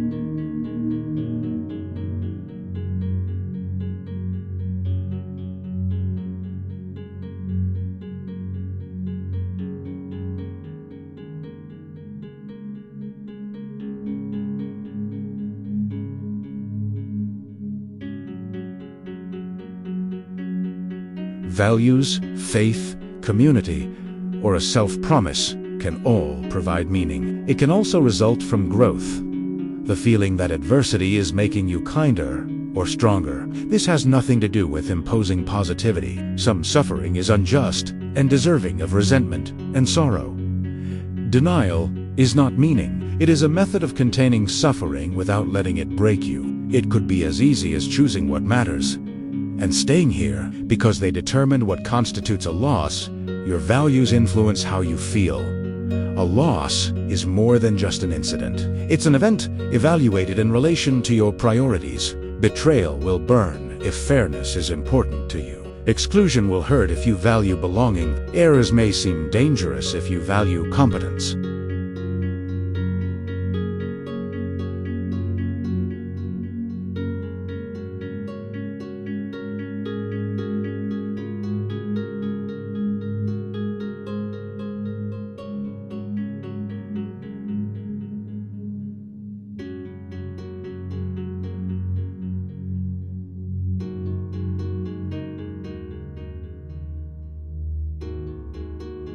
A simple dinner together can be incredibly fulfilling if you value your family. Your emotional life can be easier to understand if you know what your values are. You can direct action by asking, what value is being touched? As opposed to, why am I so sensitive? Without getting sidetracked by the intensity, you can safeguard what is important. Your emotions are frequently your values expressed in bodily language. Because the brain is malleable throughout life, emotional intelligence can be learned. The ability to be emotionally intelligent is not a fixed quality. It is a collection of abilities that can develop. You can learn to recognize early warning signs in your body, such as a hollow fatigue, racing thoughts, or a clenched jaw. You can become more accurate in your responses by learning to more precisely label your feelings. Even if it's just a single breath, you can practice pausing before acting. You can develop the ability to hear what someone else is trying to say. Being calm all the time is not necessary for any of this. It necessitates awareness, followed by plasticity. or the brain's capacity to rewire itself with practice, facilitates this learning. You fortify that pathway each time you select a better answer. The better response gets easier with time. Reflective journaling, coaching, therapy, and honest discussions can all hasten learning. It's about using your skills more frequently. Feelings are information that, with careful listening, can become wisdom. A feeling is an indication of something important. A boundary may be indicated by anger. Sadness may be a sign of loss. The issue lies in the possibility of noisy signals. Exhaustion, stress, or recollections of the past can intensify a feeling. To listen effectively, one must treat emotion as information rather than an order. You pause and ask yourself, what is this pointing to, and what else is true? You examine the evidence both in your body and in the outside world. Then, you make a decision. Being wise means not disregarding emotions. You begin to use the waves for navigation instead of being pulled by each one. You can respect fear and still go on. Good listening turns emotions into guides rather than storms. As our emotional journey draws to a close, reflect on what we have truly been investigating. It is a living system that flows through your body and mind day and night, not something nebulous or far away. We explored how emotions start out as bodily cues and develop into relatable tales. We looked at how attention can alter what a moment becomes inside you. It is a river, and the water changes shape with each return. Emotions can reverberate through music, travel through crowds, and reappear in dreams. Animals, childhood, transformation, and healing are all possible manifestations of them. When your body is exhausted or the world seems uncertain, they can push you, protect you, and occasionally deceive you. The theme is the same again and again. Information is what emotions are. Or leaving a comment if you liked this drowsy scientific adventure. Additionally, another video ought to be waiting for you on your screen if you are still awake. Like turning a page in a book you don't have to finish tonight. You can let it play and stray into a different subject. Let your shoulders drop a bit for the time being. Nothing needs to be solved by you. All you have to do is relax, get a good night's sleep, and rest.